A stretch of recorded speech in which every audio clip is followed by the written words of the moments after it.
देखना शुरू कर चुके हैं द लाइव इंडिया और मैं हूं मोहम्मद मुर्तज़ा। ये हमारा ख़ास प्रोग्राम है रूबरू, जिसमें हम आपको अलग अलग पंचायतों में अलग अलग उम्मीदवार, अलग अलग चेहरे, अलग अलग प्रत्याशी और अलग अलग धुरंधर जो सियासत के दंगल में अपनी किस्मत आजमाने उतरते हैं, उनसे हम आपको रूबरू करवाते हैं, उनसे हम बातचीत करते हैं। उनका मकसद, उनका मिशन और उनको फ़ाइट करने का तरीका, सियासत की लड़ाई और सियासत का जंग लड़ने का एक तरीक़ा, उनसे हम बातचीत करते हैं, उनसे हम जानते हैं।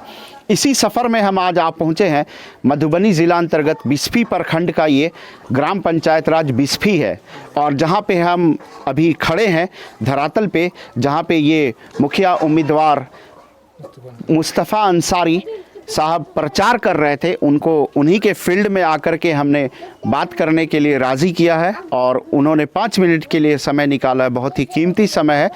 हम अपने दर्शकों की जानकारी के लिए बता दें कि बिहार में त्रिस्तरीय पंचायती राज का जो चुनाव होना है वो आखिरी चरण का मतदान बिस्फी प्रखंड में 12 दिसंबर 2021 को होगा, और इसी क्रम में हम बात करने जा रहे हैं मुखिया प्रत्याशी, मुखिया उम्मीदवार मुस्तफ़ा अंसारी के कैंपेन कैप्टन कह लीजिए, या निवेदक कह लीजिए, या प्रस्तावक कह लीजिए, या टीम लीडर कह लीजिए। उजाले साहब मौजूद हैं हमसे बात करने के लिए। द लाइव इंडिया परिवार में आपका बहुत बहुत स्वागत है। सबसे पहले तो जो भी देख रहे हैं उसका मैं बहुत बहुत शुक्र अदा करता हूं। और ये मेरा मुद्दा है इलेक्शन लड़ने का, जो भ्रष्टाचार पे। यहाँ इस पंचायत में जो भ्रष्टाचार बहुत ज़्यादा बढ़ा हुआ है। इंदिरा आवास पे 50-50 पैसे ले लेते हैं, उसके बाद उनको कहा जाता है कि घर बनाइए। अगर आधा पैसा ले लिए, वो कैसे घर बनाएंगे? और उसके बाद जो बाथरूम बनते हैं, हर बाथरूम पर 4000 रुपये लेते हैं। अगर छोटा, आज हम इलेक्शन लड़ रहे हैं और वोट मांग रहे हैं, और वोट मांगने के बाद छोटा मोटा काम पड़ता है तो उनके लिए उनको दलाल के पास जाना पड़ता है। जहाँ पे जो फ्री में काम होता है उनको 500 रुपये देना पड़ता है। हम ये सब पर लड़ाई लड़ेंगे और ये सब सारा चीज़ को देख रहे हैं, और इसको हम इस पंचायत में बिचौलिए और दलाल ज़्यादा सक्रिय हैं क्या, ज़्यादा एक्टिव हैं? ये पिछला जो मुखिया था, वो मुखिया समझो एक मुखिया का इमेज गिरा दिए। इसकी वजह से पूरे दलाल, समझिए कि दलाल के ही हाथ में है ये बिस्फी पंचायत। सारे दलाल ही जोत रहे हैं। हम उसी पे लड़ेंगे और ये दलाल जो है ना उसको ख़त्म करेंगे। चाहेंगे जो हमें वोट दे रहे हैं हम उसका काम खुद करें। आज हम वोट लेने के लिए यहाँ पहुँचे हैं, वोट मांगने के लिए पहुँचे हैं। कल कोई फंड आएगा तो मैं भी उसी तरह उसके घर पे पहुँचूँगा। ये काम है, ये काम कराइए। इस तरह की नहीं कि कल वो फिर पहुँचे दलालों के पास और दलाल उसके पास उस छोटा मोटा काम के लिए 200, 400, 500 उससे ठगे। और यहाँ रोड नाला बहुत कमी है। इस बार अगर चाहता, यहाँ वार्ड मेंबर भी चाहते हैं ना बिस्फी पंचायत के, तो रोड नाला बना सकते थे, मगर इस पंचायत में 10% ही काम हुआ है, 90% ऐसी है। अभी तो ये बिस्फी पंचायत के और भी गांव में जाओगे, हम जहाँ से हम लोग हैं बिस्फी हाट टोल में, वहाँ पे एक भी गली नहीं बना हुआ, एक भी नाला नहीं बना हुआ है। ये नंबर 10 नंबर 12 नंबर वार्ड है। यहाँ 10, 12 और 11 नंबर वार्ड है यहाँ पे। और हम लोग के साइड में 8 नंबर, 7 नंबर और 6 नंबर और 9 नंबर 4 वार्ड है वहाँ पे। तो चारों वार्ड में आपको जो मेन रोड होता है ना, विधायक फंड से वही बना हुआ है। गली नाला कोई नहीं बना हुआ है। हम अपने दर्शकों के लिए बता दें कि ये एक बहुत बड़ी आयरनी है, एक बहुत तीखा सा मजाक कह लीजिए, और एक बहुत भद्दा सा दाग भी कह लीजिए कि स्टोन थ्रो अवे यहाँ से, जहाँ पे हम अभी ये इंटरव्यू कर रहे हैं, यहाँ से block headquarter stone throw away है। यहाँ से आप अगर एक कस के अगर कोई बच्चा सा भी अगर पत्थर फेंकता है तो प्रखंड मुख्यालय के छत पे गिरेगा।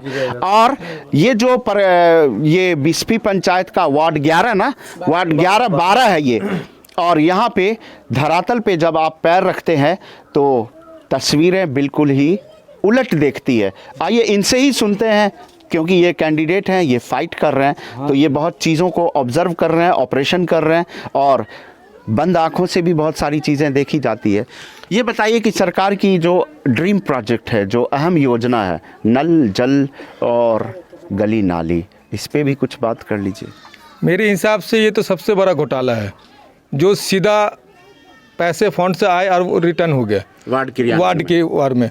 ये 15 लाख 18 लाख, अभी जो वार्ड में आप देखिएगा, हर वार्ड में जहाँ 2-3 वार्ड मेंबर होता था, आज 10-12 है, सिर्फ इसी वजह से। और इसी वजह से खींच लाया सबको, 15 लाख ने खींच लाया है। और इस वजह से पूरे अभी पंचायत में कोराम मचा रखे वार्ड मेंबर सब ने, सिर्फ इसी वजह से।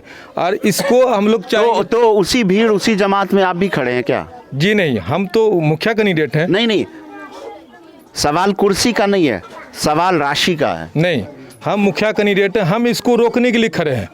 हम चाहेंगे कि ये जो हुआ ना इसको रोका जाए। पैसे आए हैं, निकासी हो गए, काम नहीं हुआ, जो काम अधूरा पड़ा है वो काम हो।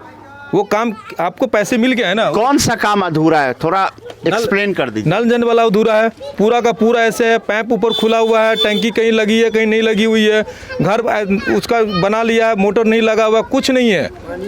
नल जल आप समझ लीजिए सबसे बड़ा घोटाला वो नल जल है।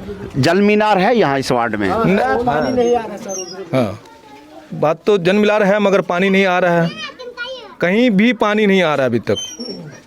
तो आपको अगर जनता चुनती है और ताज पहनाती है, अगर 12 दिसंबर को चुनाव होना यहाँ और 15 तारीख को घोषणा आ जाएगा, परिणाम आ जाएगा इस चुनाव का, पंचायती चुनाव का, तो आप क्या क्या बदलाव लाएंगे और कैसे बदलाव लाएंगे? क्योंकि आपको तो ज़ीरो से सफ़र शुरू करना पड़ेगा। बिल्कुल जीरो से शुरू करना पड़ेगा। और सबसे पहले तो मैं यहाँ कोशिश करूँगी जो ज़्यादा ज़रूरी है जनता को वो कैसे उसके पास पहुँचे। सबसे पहले जो ज़रूरी लगता है रोड नाला, ये चीज़ सबसे ज़्यादा ज़रूरी लगता है। और उसके बाद जो भ्रष्टाचार भरा हुआ है उस पर हम रुकेंगे। इंदिरा आवास उसको पहुँचे, जिसका नाम है उसको नहीं पहुँचता है, उसके नाम का उसको मिल जाता है, इस पर हम ज़्यादा ध्यान रखेंगे। राशन पेंशन जब वो सब भी है, और भी चीज़ है, जितना फंड आता है हम कोशिश करेंगे सबका सब जनता के पास पहुँचे। कोई भी युवाओं के लिए क्या मैसेज है आपके पास? युवाओं के लिए सबसे बड़ा मैसेज है कि एजुकेशन पे हम ध्यान देंगे और जो स्पोर्ट पे उस पर ध्यान देंगे। सोचेंगे कि वो पढ़ाई करें, माहौल थोड़ा चेंज हो। इस तरह के जो लोग दलाल वलाल के पीछे पड़े रहते हैं उस पर हम लोग पूरा फोकस करेंगे। शौचालय की क्या स्थिति है यहाँ? शौचालय का तो पैसा किसी को मिला, किसी को पैसे नहीं मिला। 12,000 रुपया दे रहे हैं सरकार, उसमें से आधा 6,000 मिल रहे हैं, तो 6,000 में शौचालय बनाएंगे कि क्या बनाएंगे? तो पहले ही लोग खा जा रहे हैं, तो शौचालय मिल भी रहे हैं। अब मिले जिसको ज़रूरत है उसको मिले नहीं, जिसको ज़रूरत है उसको मिला ही नहीं। चना है तो दांत नहीं और दांत है तो चना नहीं। 6,000 की बात की है तो 6,000 की तरफ आपका भी नज़र और आपका भी नज़रिया हम ले चलते हैं। ये बाढ़ग्रस्त घोषित था पंचायत? देखिए, बाढ़ग्रस्त घोषित नहीं था यहाँ, मगर इलेक्शन तो रोका गया इसी वजह से कि ये बाढ़ क्षेत्र एरिया है, इसलिए इलेक्शन टाल दिया गया आखिरी चरण में। जब आपके रिकॉर्ड में है कि ये बाढ़ क्षेत्र एरिया है तो आप ले गए आखिरी चरण में, और फिर उसके बाद आप उसको ये क्यों नहीं दे, बाढ़ सहायता राशि क्यों नहीं दे रहे हैं? सरकार के रिकॉर्ड में है पर फंड नहीं मिल पा रहा है।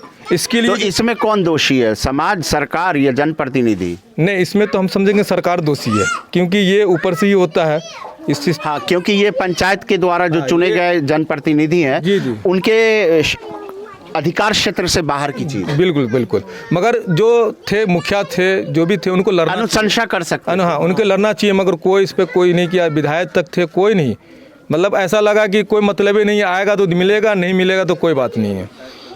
सेहतमंद है, स्मार्ट है, नौजवान है, लंबी लड़ाई है, लड़ लेंगे? बिल्कुल लड़ेंगे, सोच के उतरे हैं, लड़ने के लिए उतरे हैं और लड़ेंगे। सबका सहयोग है, सबका साथ है, जनता ने अगर साथ दिया तो लड़ेंगे। ये जो सियासी जंग है, ये जो सियासी दंगल है, ये कितना मजबूत अपने आप को इसमें पा रहे हैं आप अपने आप को? और ये जो रेस है, बहुत सारे लोग, बहुत सारे चेहरे, बहुत सारे कलाकार, धुरंधर सब उतरे हैं पंचायत के चुनाव में आपकी ग्राम पंचायत बिस्फी से, तो आप अपने आप को क्या मकाम देंगे, कहाँ पाते हैं अपने आप को? मुझे नहीं लगता है कोई धुरंधर है यहाँ पे। हमारा जो मुद्दा है, जिस मुद्दे से हम लड़ रहे हैं, तो लगता है कि मैं ही धुरंधर हूँ, मैं ही लड़ रहा हूँ, बाकी सब पीछे से है। अच्छा, आप चेहरा नहीं, मुद्दा को देख के लड़ रहे हैं, धुरंधर कोई नहीं है। हमारा जो मुद्दा है, अगर हम काम करेंगे, विकास करेंगे, जिसके लिए हम लड़ रहे हैं, वोट उस पर नहीं मिलेगा कि चेहरे पे देख के वोट मिलेगा। यहाँ चेहरे को देख के वोट नहीं मिलता है, काम को देख के वोट मिलता है। और हम उस काम को लिए लड़ रहे हैं जो घोटालाबाजी हो रहा है, जो गलत तरह से पैसा ठगा जा रहा है। तो जो यहाँ के मुखिया जी थे, जो पंचायत प्रतिनिधि थे, वो आपके द्वारा और आप ही के बीच से चुने गए थे, वो कितनी बार लगातार रहे? एक ही बार रहे, फर्स्ट टाइम लड़े और फर्स्ट टाइम जीते।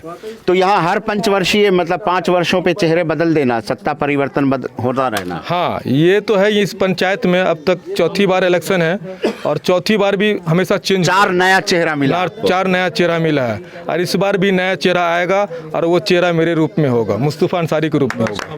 तो आखिरी में चलते चलते आपके पास भी वक्त कम है और हमें भी कहीं और जाना है, तो आप अपने मतदाताओं से क्या मैसेज शेयर करना चाहेंगे हमारे चैनल के माध्यम से, क्योंकि 12 दिसंबर 2021 को मतदान होना है और उस दिन सारे कैंडिडेट, सारे एक्टर, सारे कलाकार जो सियासी पॉलिटिकल एक्टर हैं, उनकी किस्मत ईवीएम मशीन में बंद हो जाएगी। सारा मुद्दा मेरा जो भी है, वोटर सुनिए लिया है मैं किस मुद्दे से लड़ रहा हूँ मैं इलेक्शन। और मैं एक बात और कहूँगा, जो मुझे वोट देगा मैं उसके पॉकेट से 1 रुपया भी खर्च नहीं होने दूंगा कोई भी काम के लिए। मैं खुद काम करूंगा उसका, और छोटा से बड़ा काम मैं एक टीम बनाऊंगा जो हर वार्ड पे होगा, और उसका जो भी काम होगा मैं वो खुद करूंगा, या पेपर वर्क हो या कोई फंड हो, जो भी हो। नाम और सिंबल और सीरियल नंबर बता दीजिए। मेरा नाम मुस्तफ़ा अंसारी है, मेरा कैंडिडेट का नाम मुस्तफ़ा अंसारी है। मैं निवेदक हूँ, मेरा नाम उजाले है। मेरा सिंबल है बरस छाप, जो 7 नंबर क्रमांक संख्या पे है। आप लोग से उम्मीद है कि आप लोग भारी मतों से विजय बनाएं मुझे, और हम अपने वादे पे खरे उतरेंगे।